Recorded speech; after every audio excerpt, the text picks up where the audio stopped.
আসসালামু আলাইকুম, সবাই কেমন আছেন? আজকে আপনাদের জন্য যেই ভিডিওটা নিয়ে এসেছি সেটা হচ্ছে, আপনারা অনেকেই বলেছেন আমি কি বই পড়ি, কোনটা ফলো করছি, কীরকম গাইডলাইন, সেগুলো আপনাদের সাথে শেয়ার করার জন্য। তো আমি যে কয়টা বই আসলে পড়ছি সেগুলোই আপনাদের সাথে আসলে শেয়ার করব। আমি প্রথমে আসলে বাংলার জন্য বাংলা ব্যাকরণের ক্ষেত্রে বাংলা ভাষার ব্যাকরণ ও নির্মিতি 19 এবং সে সাথে যতীন সরকারের ভাষা জ্যোতি বইটা পড়ছি। আসলে অনেক সময় হয় কি, একই জিনিস থাকে বাট কিছু জিনিস ডিফারেন্স থাকে, সো মিক্স করে পড়লে অনেক সময় হেল্প হয় আর কি।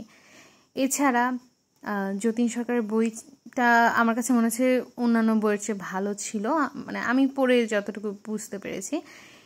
এবং আরেকটা যেটা জিনিস, যেমন বাগধারা, সমার্থক শব্দ, এইসবের জন্য আমি ATM অর্থাৎ একটা নাম মুখস্থ এই বইটা পড়ি, অভিযাত্রী, এটা অ্যাডমিশনের সময় থেকে। আর সাহিত্যের জন্য দেখা যাচ্ছে বাংলা বিচিত্রা, যদিও এটা আপডেটেড ভার্সন না, আমার কাছে অ্যাডমিশনের সময় থেকে ছিল, সো আমি এইটাকে একটু ফলো করি।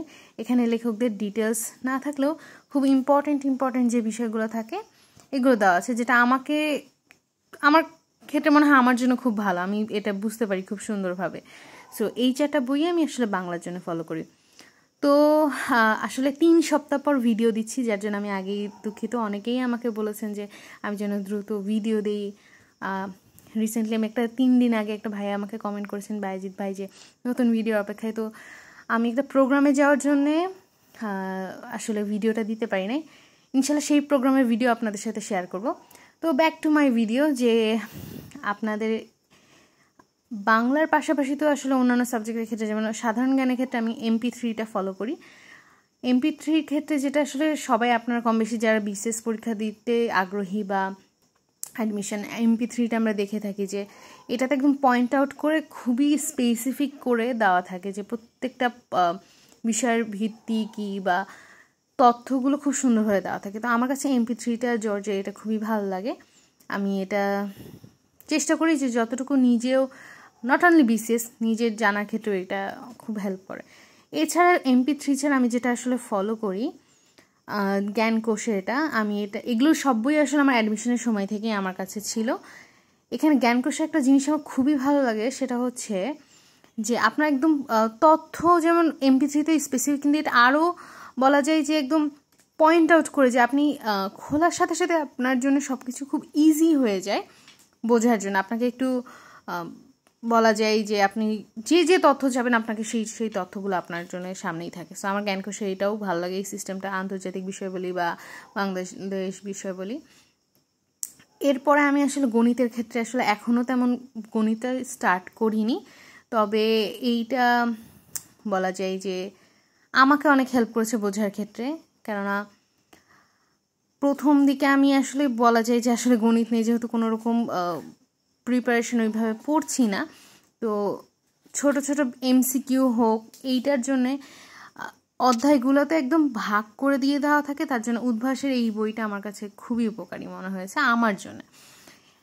ICTর ক্ষেত্রে আসলে HSC লেভেলের যে বইগুলো আছে সেগুলো পড়লেই আমার কাছে মনে হয় ভালো। তো আমি আসলে আমার ছোট ভাই, ও এখন ইন্টারমিডিয়েট ফার্স্ট ইয়ার আছে, ওর বইটা নিয়েই আসলে পড়াশোনা শুরু করেছি।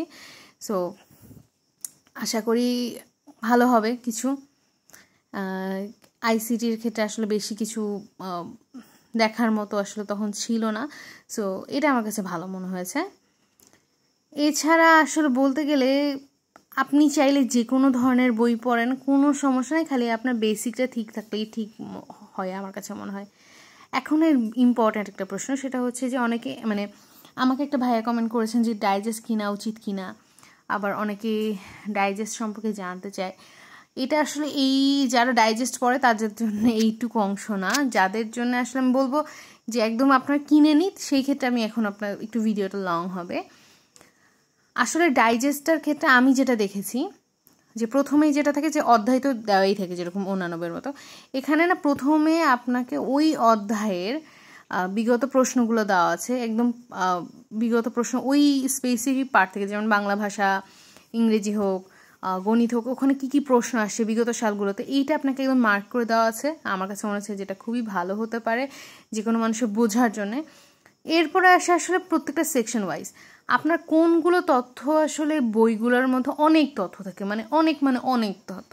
আমি 4-5টা বই পড়ে আসলে আমি যদি শর্ট টাইমের জন্য যাই, কারণ আগস্ট মাসে যদি বিসিএস হয় তাহলে এখন আসলে এসে আপনি চাইলেও বিস্তারিত সব কিছু পড়তে পারছেন, যেমন আমি বিস্তারিত আসলেই পড়তে পারছি না। তখন আমি কি করছি, আমি আসলে খুবই শর্ট বাট খুব গুরুত্বপূর্ণ এই পয়েন্টগুলো চাচ্ছি পড়তে। তো আমার জন্য আসলে ডাইজেস্টটা খুব হেল্প করে এই ক্ষেত্রে। এবং আমি দেখেছি যে এখানে যখন আমি পড়া শুরু করেছিলাম প্রথম, তখন এই স্পেসিফিক ধরে না আমি আগাতে দেখছি না আমার জন্য উত্তরগুলোও না অনেক সহজ হয়ে যাচ্ছে, বাংলার ক্ষেত্রে বলেন বা ইংরেজি ক্ষেত্রে বলেন। আমি আসলে সাধারণ বিজ্ঞান, গণিত, আইসিটিটা ঠিক বলবো না, বাট ভূগোল আমি এগুলো আসলে পড়া এখনো পর্যন্ত শুরু করিনি। আমি বাংলা, গণিত তো বলাই যাবে না, বাংলা, ইংরেজি এগুলো নিয়েই আসলে পড়ছি এখনো। তো যার জন্যে আমি অন্য বিষয়গুলো না বলতে পারলে বাংলা বা ইংরেজি ক্ষেত্রে বলতে পারবো যে এই দুইটা আমার খুবই হেল্প হচ্ছে। আমি পার্সোনালি রেকমেন্ড করব, যদি কেউ শর্ট টাইমের জন্য আপনারা সলিউশন খোঁজেন, তাহলে শর্ট টাইমের জন্য একটা ভালো সলিউশন হতে পারে কিন্তু একটা ডাইজেস্ট কিনে ফেললে আপনি খুব সুন্দরভাবে আপনার সামনে সব কিছুই এক্স্যাক্টলি থাকবে। তো আমার ভিডিওতে অবশ্যই জানাবেন কারা কারা একদম নতুন প্রিপারেশন নিয়েছেন এবং এই 47 বিসিএস পরীক্ষা দেওয়ার জন্য প্রস্তুতি নিচ্ছেন এক কথায়। তবে গণিতের ক্ষেত্রে আসলে খুব ভালো হয় যদি আপনি গণিতের মূল বই অর্থাৎ 9-10 বা একাদশ-দ্বাদশের বইটা পড়েন। সো গণিতের ক্ষেত্রে আসলে আমি তেমন সাজেশন দেবো না, তবে আমার কাছে যেটা মনে হচ্ছে বলবো। সর্বশেষ যে বইটা, যে প্রিভিয়াস এমসিকিউ ক্র্যাকের, আমার কাছে মনে হয়েছে যে এখানে একদম পুরো প্রত্যেকটা অধ্যায় ধরে সব দেওয়া আছে, যেটা আই হোপ যে কোনো মানুষের জন্য সহজ হবে। যে আপনি একটা ডাইজেস্টে হোক বা একটা বই থেকে আপনি একটা অধ্যায় পড়ার পর এইখানে এসে জাস্ট আপনি একটু দেখলেন যে কোন কোন বিষয়গুলো আপনার প্রশ্ন আসছে বা কোনগুলো গুরুত্ব পাবে, এখানে কিন্তু খুব সুন্দরভাবে দেওয়া আছে। সো নট অনলি ক্র্যাকের ক্ষেত্রে বলবো, এটা আপনি যে কোনো ধরনের পাবলিকেশন থেকে প্রিভিয়াস এমসিকিউ নেন, যদি এইভাবে দেওয়া থাকে না আপনার জন্য অনেক বেশি সুবিধা হবে। তো আমি আসলে সুবিধা পেয়েছি, আমার কাছে মনে হচ্ছে আমি এখনও পর্যন্ত যদিও খুলে দেখি নাই, মানে পড়তে বসি না এক কথায়, যে আমার কাছে ভালো মনে হয়েছে যে যখন দোকানে কিনতে গেছিলাম অনেকগুলো বইয়ের মধ্যে আমার কাছে এটা নজর কাড়ে যে এখানে যেহেতু অধ্যায় ভিত্তিকভাবে দেওয়া আছে, তো আমার কাছে মনে হচ্ছে আমি যখন সলভ করতে যাব আমার জন্য এটা সুবিধা হবে।